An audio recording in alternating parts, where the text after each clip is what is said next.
नमस्कार, मैं मुकेश कुमार। आज हम अगस्त 2016 का सेकंड पेपर हल कर रहे हैं। दरअसल जून का ही पेपर था, कुछ राज्यों में वो नहीं हो पाया, इसलिए अगस्त में वहाँ अलग हुआ था। तो शुरू करते हैं। अंग्रेजी के क्वेश्चन आप वीडियो को देखकर उसको रोककर पढ़ सकते हैं। मेरी अंग्रेजी इतनी अच्छी नहीं है, माफ़ी चाहता हूँ मैं। यहाँ से देखिए, शुरू करते हैं। पेटरनास्टर झील, तो पेटरनास्टर झील जिसे झील माला भी कहते हैं, और ये ग्लेशियर से संबंधित है, हिम नदीय द्रोणी से। काफ़ी बार क्वेश्चन आ चुका है ये। देखिए, इस प्रकार से सोपान सोपान जैसी आकृति बनती है। तो यहाँ इसके अंदर बर्फ़ पिघलने से झील जैसी आकृति बनती है, और दूर से ऐसे लगता है जैसे झीलों को माला में पिरो दिया हो, तो झील माला भी कहते हैं इसे। दूसरा क्वेश्चन देखिए, समतल शीर्ष वाले समुद्री टीले गुयोट जिसे हम कहते हैं, समुद्र के अंदर, समुद्र की तली में इस प्रकार कहीं खाई है, कोई द्वीप है, तो ये समतल शीर्ष वाला सपाट जो भाग होता है जिसे गुयोट कहते हैं। ये देखिए, ये गर्त है, महाद्वीपीय, मग्न तट, मग्न ढाल, ये जो भाग है इसे गुयोट कहते हैं। ये आरपीएससी स्कूल लेक्चर में भी आ चुका है, जनवरी में जो एग्ज़ाम हुआ था। सुमेलित करना है निक्षेप और किस प्रक्रिया से होता है। देखिए, लोएस लोएस दरअसल एक फ्रांसीसी शब्द है, और चीन के अंदर काफ़ी विस्तृत जमाव इसके मिलते हैं। लोएस के बिल्कुल बारीक के कण, जैसे गर्द होती है वैसे बारीक कण होते हैं, और उसका जमाव होता है हवा द्वारा उड़ाकर। और सबसे पहले इसका अध्ययन रिchthofen महोदय ने किया था। ये वायु से संबंधित है, और हिमोड हमें पता ही है, हिमनद द्वारा जो निक्षेपण होता है। बजरी है वो लहरों द्वारा समुद्री, और गाद है वो नदी प्रक्रिया द्वारा। तो आप मिलान कर लेना नीचे। ढाल प्रतिस्थापन मॉडल ये पेंक महोदय ने प्रस्तुत किया था, कि ढाल है वो प्रतिस्थापित होता जाता है। पहले जो ढाल है उसका अपर्दन होता है, उसके बाद उसकी जगह दूसरा ढाल है वो प्रतिस्थापित हो जाता है। डेविस महोदय ने ढाल पतन सिद्धांत दिया था। ये क्वेश्चन भी स्कूल लेक्चर में आया हुआ था अभी जनवरी में। वर्तमान, विगत या भूत की कुंजी है, कम से कम 10 से अधिक बार ये क्वेश्चन आ चुका है। जेम्स हटन की एक रूपतावाद की जो संकल्पना है उससे संबंधित है। ये लगभग 1785 में उन्होंने एक शोध पत्र प्रस्तुत किया था, और उसमें उन्होंने बताया था कि जो वर्तमान जो भूदृश्य हैं उनसे हमें अतीत के बारे में जानकारी प्राप्त होती है, और एक प्रकार से जो चट्टानें हैं वो भूपृष्ठ के पृष्ठ हैं, पन्ने हैं। तो इसमें देखिए, लेल महोदय, चार्ल्स लेल और जॉन प्लेफेयर, उन्होंने भी समर्थन किया है इनका। अच्छा क्वेश्चन है ये। आगे चलते हैं। ये अंग्रेजी के क्वेश्चन फिर से आ गए हैं, तो वीडियो को देखकर आप उसको रोक कर पढ़ सकते हैं। अच्छे क्वेश्चन है, आसान क्वेश्चन है। देखिए, 21 जून और 22 सितंबर को सूर्य का प्रकाश के बारे में पूछा गया है, और ये 4 कथन है, इनमें से सही कौन सा है। देखिए, तो 21 जून को पता है हमारे देश में गर्मी होती है क्योंकि सूर्य की स्थिति कर्क रेखा पर होती है, और 22 या 23 सितंबर को वापस भूमध्य रेखा पे हो जाती है। फिर 22-23 दिसंबर को मकर रेखा पे होती है। तो इस समय देखिए, उत्तरी गोलार्ध में गर्मी होगी, ठीक है, और लेकिन सितंबर तक मध्य अक्षांशों में तापमान कम होता जाता है, और दक्षिण में तो ठंड रहेगी इस समय। देखिए, उत्तरी गोलार्ध के मध्य अक्षांशों में दिवालों की अवधि अधिक होती जाती है। नहीं, अवधि तो नहीं होगी, क्योंकि 21 जून से कर्क रेखा से जब भूमध्य रेखा पर जाएंगे तो कम होती जाएगी, तो ये गलत है। दक्षिणी गोलार्ध में ग्रीष्मकाल नहीं होता, शीतकाल होता है। दक्षिणी गोलार्ध के मध्य अक्षांशों में दिवालोक की अवधि कम होती जाती है, वहाँ तो वैसे ही ठंड रहता है, तो कम होती जाती है, इसका कोई मतलब नहीं है। और उत्तरी गोलार्ध के मध्य अक्षांशों में दिवालोक की अवधि कम, हाँ ये सही है, क्योंकि जब सूर्य भूमध्य रेखा पर सितंबर में आएगा तो वहाँ सूर्य का प्रकाश कम पहुँचेगा, तो ये 4 का सही है इसमें। अगला क्वेश्चन देखते हैं। वर्कनीज वी जर्किन्स का मॉडल से जुड़ा है, ये इसमें वर्कनीज भी नाम आता है। तो इसका मॉडल है जो शीतोष्ण कटिबंधीय चक्रवात हैं मध्य अक्षांशों के, उनसे संबंधित है। आगे चलते हैं। यदि आप कर्क रेखा पर खड़े हैं तो 20 मार्च के दोपहर में क्षितिज के ऊपर सूर्य का कोण क्या होगा। तो देखिए इसमें एक मेरा वीडियो है इंसोलेशन का, उसमें पूरी इंडेक्स मैंने दी है, तो आप देख सकते हैं प्लेलिस्ट में जाकर। देखिए 20 या 21 मार्च को सूर्य की स्थिति भूमध्य रेखा पर होती है, और इसमें पूछा है कि आप कर्क रेखा पर खड़े हैं तो क्षितिज के ऊपर सूर्य का कोण क्या होगा। जब सूर्य भूमध्य रेखा पर होता है तो कर्क रेखा और मकर रेखा पर 66.5 डिग्री का कोण बनाता है, यह आपको ध्यान में रखना है, ठीक है। जब सूर्य इस पे होता है भूमध्य रेखा पर, और वैसे ही जब सूर्य कर्क रेखा पर होगा तो भूमध्य रेखा पर भी वापस यही कोण बनेगा, ठीक है। और इसके उत्तर में जब भूमध्य रेखा पर सूर्य की स्थिति होती है तो 66.5 पर ये लगभग 23.5 डिग्री का कोण बनाएगा। तो वो इंडेक्स आप वीडियो को वहाँ प्लेलिस्ट में जाकर देख सकते हैं। तो इसमें सही आंसर होगा 66.5 डिग्री। अगला क्वेश्चन है, उष्मा के रूप में हम किस प्रकार के रेडिएशन विकिरण का महसूस करते हैं। तो ये इंफ्रारेड होता है, अवरक्त। आगे चलते हैं, ये कारण कथन का क्वेश्चन है। इसमें स्थिर वायु ऊर्ध्वाधर गति का प्रतिरोध करता है तथा अस्थिर वायु का अपने उत्प्लावन के कारण स्वतंत्र रूप से आरोहण होता है। कारण है, जब स्थिर वायु को ऊपर बलपूर्वक भेजा जाता है बनने वाले बादल चारों ओर फैल जाते हैं तथा उनकी ऊर्ध्वाधर मोटाई बहुत कम होती है। देखिए दोनों ही ये सही हैं, लेकिन इनकी व्याख्या नहीं हो रही है। आगे चलते हैं, ये अंग्रेजी के क्वेश्चन हैं, वीडियो को रोककर आप देख सकते हैं। 11 का क्वेश्चन है, नियोजीन ये क्या है। नवजीवी महाकल्प नियोजीन, नियोजन लिख दिया इसको, ये गलत लिखा हुआ है, के दौरान ये खालिस्तान में परिणाम स्वरूप सुस्थैतिक समुद्री जलस्तर में आई गिरावट फलित प्रतीत होती है। देखिए अंग्रेजी की क्वेश्चन है, आपको देखने चाहिए, क्योंकि अंग्रेजी का कंप्यूटराइज द्वारा हिंदी अनुवाद होता है तो कुछ शब्द ऐसे आ जाते हैं। तो नियोजोइक युग के दौरान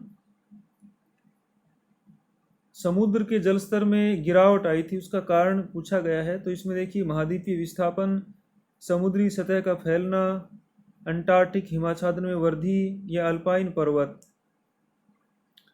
तो इसमें देखिए अंटार्कटिक हिमाच्छादन में वृद्धि होना है, क्योंकि हिमयुग की स्थिति उत्पन्न हुई तब अंटार्कटिक क्षेत्र के अंदर बड़ी मात्रा में समुद्री जल जम गया, इसलिए समुद्री जल स्तर में कमी आई थी। अगला क्वेश्चन, निम्नलिखित में से किस लवण की समुद्री जल में अधिकता होती है। तो हमें पता है, बिल्कुल सामान्य सा क्वेश्चन है, सोडियम क्लोराइड जिसे हम नमक कहते हैं वो सबसे अधिक होता है। और इससे संबंधित क्वेश्चन काफ़ी बार आ चुका है, कभी इसका असेंडिंग डिसेंडिंग ऑर्डर में भी पूछ लेते हैं, तो ध्यान में रखना है। अगला क्वेश्चन, किसने सबसे पहले पारिस्थितिक पिरामिड की अवधारणा दी थी। देखिए एक पारिस्थितिकी तंत्र है, वो टोन्सले महोदय ने बताया था, लेकिन पिरामिड है वो चार्ल्स एल्टन ने बताया था सबसे पहले। पिरामिड जिसमें ऊर्जा का प्रवाह होता है, सबसे पहले जो प्राथमिक हरे पादप होते हैं, उपभोक्ता होते हैं, और फिर लास्ट में धीरे धीरे इनकी मात्रा कम होती जाती है, प्रत्येक से 10% कम होता है। अगला क्वेश्चन है, मिलान कोविच चक्कर किससे संबंधित है? ये अच्छा क्वेश्चन है। देखिए, जलीय चक्कर, नाइट्रोजन चक्कर, फास्फोरस चक्कर, पृथ्वी के घूर्णन और परिक्रमण में परिवर्तन जिसकी वजह से जलवायु परिवर्तन होता है। बिल्कुल यही है मिलान कोविच चक्कर, पृथ्वी के घूर्णन और परिक्रमण में परिवर्तन। निम्नलिखित में से कौन सा मूंगे या परवाल की चट्टान का रूप नहीं है? फ्रिंजिंग चट्टानें, बैरियर चट्टानें, लैगून या एटोल्स?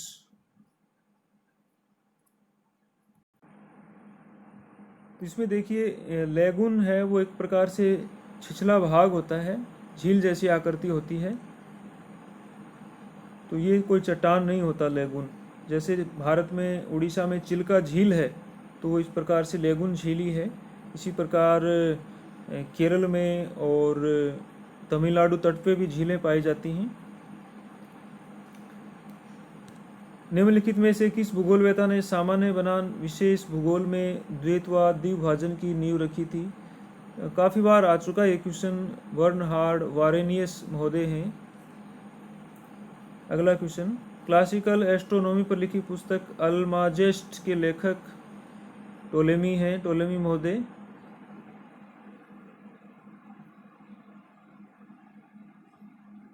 आगे चलते हैं, अंग्रेजी के क्वेश्चन है ये, वीडियो को रोककर आप देख सकते हैं। निम्नलिखित में से किस स्कूल ऑफ थॉट ने पहली बार संभाव्यतावाद की अवधारणा रखी थी? देखिए, पॉसिबिलिज्म, संभववाद, वो फ्रांसीसी भूगोलवेत्ताओं से संबंधित है, और इसमें फेवरे महोदय ने सबसे पहले पॉसिबल या संभववाद शब्द का प्रयोग किया था। उसके बाद ब्लास महोदय ने इसको और ज़्यादा विस्तृत रूप प्रदान किया, और तो ब्लास को संभववाद का जनक भी कहा जाता है। आगे चलते हैं, ये मिलान करना है भूगोलवेत्ता और कौन से देश हैं। वैसे आसान सा क्वेश्चन है, लेकिन काफ़ी बार पूछ लेते हैं। हम्बोल्ट हैं, वो जर्मन भूगोलवेत्ता हैं, और हम्बोल्ट का प्रमुख ग्रंथ कोस्मोस है, आपको पता है, ये निश्चयवादी हैं। सैंपल ये अमेरिकन भूगोलवेत्ता हैं और रेडजेल की शिष्या रही हैं। और देखिए, इसमें पीटर हेगेट, तो पीटर हेगेट वो इसमें यूनाइटेड किंगडम के हैं, और जीन ब्रूम्स हैं, वो फ्रांसीसी हैं। देखिए, एक है उसमें डी आएगा, और 2 में आएगा सी, और 3 में बी, और 4 में ए। ये तीसरा आंसर है इसका। आगे चलते हैं, निम्नलिखित सिद्धांतों में से कौन सा जनसंख्या के क्लस्टरों और बस्तियों के बीच में स्थान छोड़ने के क्रम की खोज से संबंधित है? तो ये सेंट्रल प्लेस थ्योरी है, केंद्रीय स्थल सिद्धांत। अगला क्वेश्चन, क्रमबद्ध भूगोल को सैद्धांतिक क्षेत्र में तथा क्षेत्रीय भूगोल को विशिष्ट अध्ययन के बजाय जेनेरिक हेतु अनुसंधान के क्षेत्र में आवश्यक रूप से अग्रसर होना चाहिए, है कथन किसका है? तो ये एक परिभाषा दी गई है, और इस प्रकार काफ़ी मुश्किल होता है ये सभी परिभाषाएं याद करना। देखिए, इसमें ऑप्शन है, उससे हम उत्तर ढूंढ सकते हैं। देखिए, उलमैन ने नहीं कहा था, उलमैन ट्रांसपोर्ट ज्योग्राफी से संबंधित है, इनका इंटरेक्शन मॉडल है। जे.क्यू. स्टीवर्ट है, इनका भी कोई योगदान नहीं है क्रमबद्ध भूगोल में। और विलियम वारुज, W.L. गैरिसन महोदय ने ये कहा है। अगला क्वेश्चन, भारत की वर्ष 2011 की जनगणना के अनुसार शिशु लिंग अनुपात, आसान सा क्वेश्चन आया है ये, तो इसमें सही आंसर है 914, पहला आंसर होगा।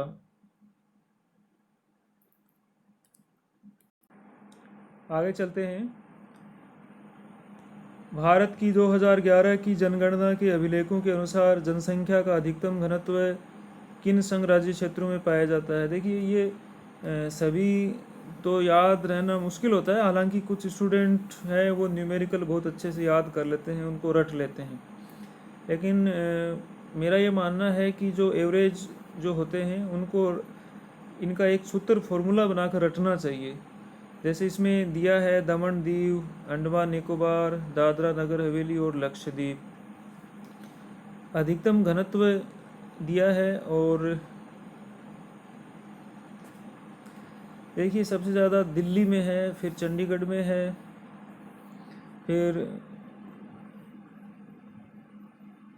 और इसके अलावा दादरा नगर हवेली, अंडमान निकोबार में तो वैसे भी कम है। यहाँ पे इसमें सही आंसर होगा, अधिकतम पूछा गया है तो इसमें दमन और दीव ही होगा। आगे चलते हैं। अंग्रेजी के क्वेश्चन दिए हैं, हालांकि देखिए इनका सीरियल क्रम चेंज हो गया है लेकिन क्वेश्चन वही हैं। वीडियो को स्टॉप करके आप पढ़ सकते हैं।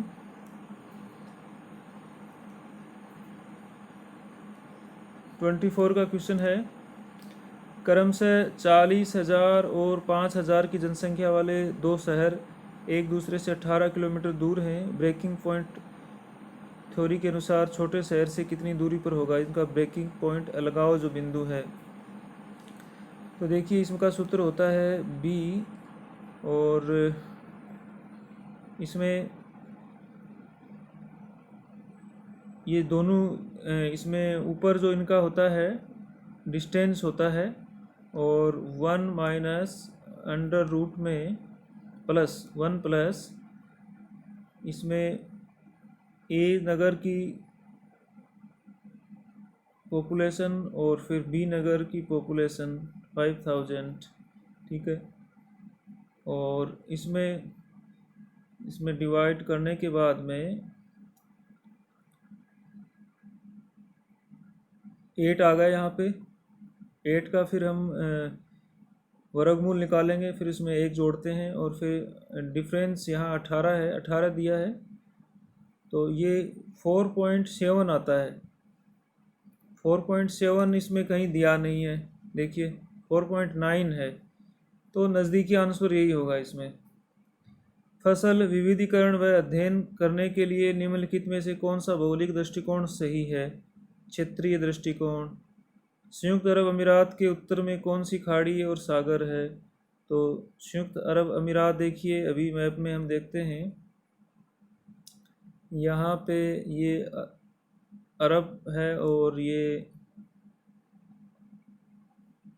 इस प्रकार ये अपना देश भारत है, ये अरब प्रायद्वीप है और संयुक्त अरब अमीरात यहाँ पे है, और यहाँ पे ईरान है, और ये यहाँ भी इसके उत्तर में है फारस की खाड़ी। तो सही आंसर होगा फारस की खाड़ी।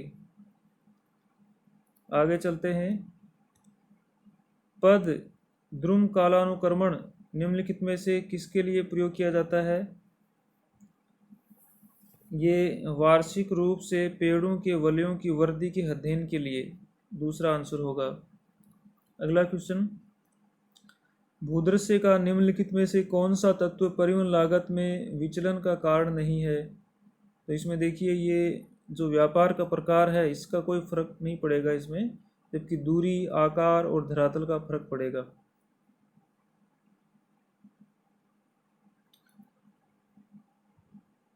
आगे चलते हैं। माफ़ी चाहूँगा, देखिए इसमें क्या पूछा है, भूदृश्य का निम्नलिखित में से कौन सा तत्व परिवहन लागत में विचलन का कारण नहीं है? तो देखिए ये इसमें फर्म का आकार है, वो सही आंसर होगा, 4 का आंसर सही होगा। आगे चलते हैं। निम्नलिखित में से किस सिद्धांत सूचकांक का उपयोग इस स्तर का माप करके कि वे दो प्रकार से एक दूसरे से किस प्रकार जुड़े हैं नेटवर्क में आसंधियों की अभिगम्यता का मूल्यांकन किया जाता है? तो वो कौन सा है? तो इसे ये है ग्राफ थ्योरी, ग्राफ सिद्धांत। अगला, राजनीतिक भूगोल में हार्टलैंड थ्योरी, ये पता है मैकाइंडर का है हार्टलैंड थ्योरी, और स्पाइकमैन ने दिया था रिमलैंड थ्योरी। इससे संबंधित क्वेश्चन आता है, हर बार पूछा जाता है। अगला क्वेश्चन है, निम्नलिखित में से कौन सी भारतीय भाषा चीनी तिब्बती परिवार की है? इसमें देखिए संथाली, तमिल, मणिपुरी और हो, 4 प्रकार की भाषा दी हैं। सही आंसर होगा इसमें मणिपुरी। देखिए चीनी तिब्बती, तो इस एरिया में कौन सी भाषा है? तो मणिपुर ये पूर्वोत्तर वाले उसके नज़दीक पड़ते हैं, जबकि तमिल और संथाली ये और हो ये अलग है। आगे चलते हैं। ये अंग्रेजी के क्वेश्चन हैं, वीडियो को स्टॉप करके आप देख सकते हैं। चलिए 32 का क्वेश्चन, अर्ध संघीय सरकार है यूनाइटेड किंगडम, संयुक्त राज्य अमेरिका, रूस और भारत, तो भारत में है। निम्नलिखित में से किसका सर्वाधिक क्षेत्रीय विस्तार है? इसमें देखिए सांस्कृतिक बिंदु, सांस्कृतिक भूदृश्य, सांस्कृतिक प्रदेश और सांस्कृतिक क्षेत्र, ये कल्चरल रिल्म, ये आएगा सही आंसर तीसरा। निम्न में से कौन सी सेमिटो हेमेटिक भाषा परिवार की है? तो ये हिब्रू भाषा सेमिटो हेमेटिक प्रकार की है। रोजगार गुणक एम्प्लॉयमेंट मल्टीप्लायर की अवधारणा किसके द्वारा दी गई थी?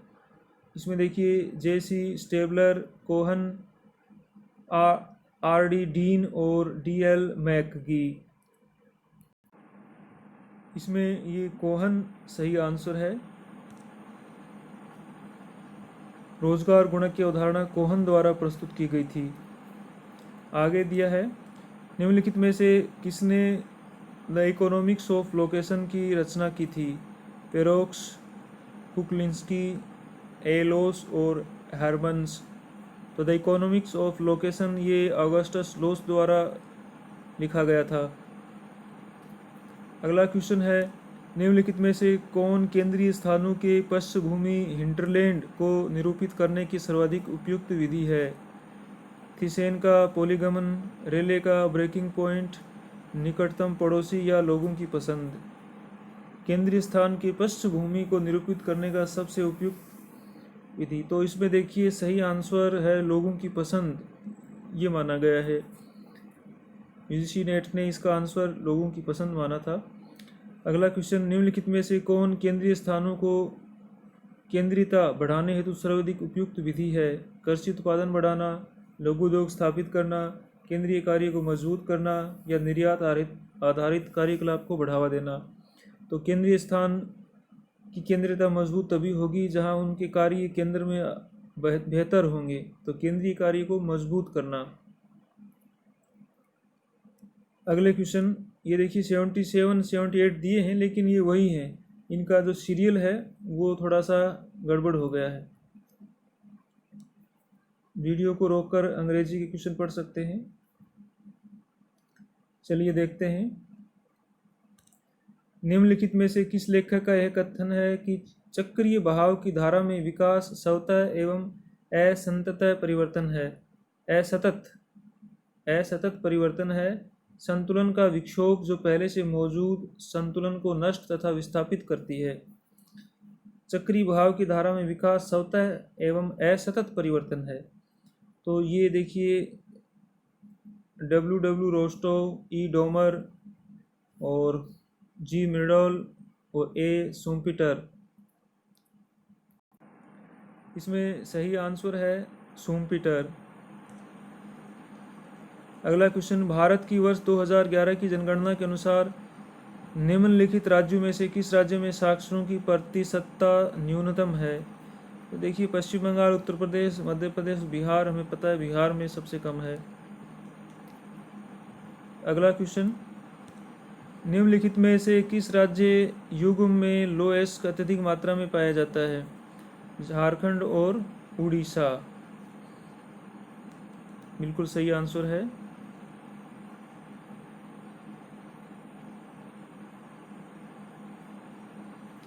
अगला क्वेश्चन, भारत की वर्ष 2011 की जनगणना के अनुसार निम्नलिखित में से किस संघ राज्य क्षेत्र में लिंगानुपात सर्वाधिक है? तो चंडीगढ़, लक्षद्वीप, पुडुचेरी या दमन दीव। तो इसमें केरल के बाद पुडुचेरी का स्थान आता है। अगला क्वेश्चन, निम्नलिखित में से कौन सा पठार अरावली और विंध्याचल पर्वत श्रेणियों के बीच स्थित है? इसमें छोटा नागपुर, दक्कन 2 और 3 दोनों। देखिए कई बार इस प्रकार 2 और 3 दिए हैं और हम जल्दबाजी में यही कर देते हैं कि यही आंसर होगा, लेकिन सही आंसर है इसका मालवा का पठार। अरावली और विंध्याचल पर्वतमालाओं के बीच मालवा का पठार है। अगला क्वेश्चन, भारत में अगस्त में होने वाली वर्षा में विविधता आमतौर पर अपेक्षाकृत अधिक स्पष्ट रूप से देखी जा सकती है। तो कोलकाता, रांची, जोधपुर और लखनऊ। तो जोधपुर में, क्योंकि जोधपुर में मानसून देर से पहुंचता है और जल्दी ही वापस लौट जाता है। आगे चलते हैं। अंग्रेजी के क्वेश्चन हैं, वीडियो को रोक के आप देख सकते हैं, सुमेलित करना है यहाँ पे। 45 का क्वेश्चन है, निम्नलिखित में से कौन सा कूट रेखा संकेत का प्रयोग करने वाले SOI टोपोशीट का सही प्रतिनिधित्व करता है? बेंचमार्क, कंटूर, स्थान की ऊंचाई और त्रिभुज स्टेशन। देखिए इसमें टोपोशीट का सही प्रतिनिधित्व करता है, तो इसमें सही आंसर होगा कंटूर, सिर्फ बी। अगला क्वेश्चन, कथन है क्रम सहसंबंध सूचकांक अनुपयुक्त हो जाता है यदि किसी एक सेट को सभी यूनिट का क्रम एक समान हो। किसी डाटा सेट का स्पीयरमैन सहसंबंध सूचकांक समान क्रमों के लिए x तथा y चरों के वास्ते संवेदनशील नहीं हो पाता। तो इसमें देखिए क्रम सहसंबंध सूचकांक अनुपयुक्त हो जाता है यदि किसी एक सेट को सभी यूनिट का क्रम एक समान हो, ये कथन दिया है। और कारण है किसी डाटा सेट का स्पीयरमैन सहसंबंध सूचकांक समान क्रमों के लिए x तथा y चरों के वास्ते संवेदनशील नहीं हो पाता। तो ये गलत, दूसरा ये कारण है वो गलत है, कथन सही है। तो इसमें होगा ए सही है लेकिन आर गलत है। अगला क्वेश्चन, सूचकांक ये उपग्रह दिए हैं और देश के नाम दिए हैं। काफ़ी बार आ चुका है ऐसा क्वेश्चन, कई बार इनकी ऊंचाई भी पूछ लेते हैं। इसमें देखिए स्कोट ये फ्रांस का है और इनसेट है वो भारत का है, तो इन दोनों से ही इनका आंसर है वो हमें मिल जाएगा। इसमें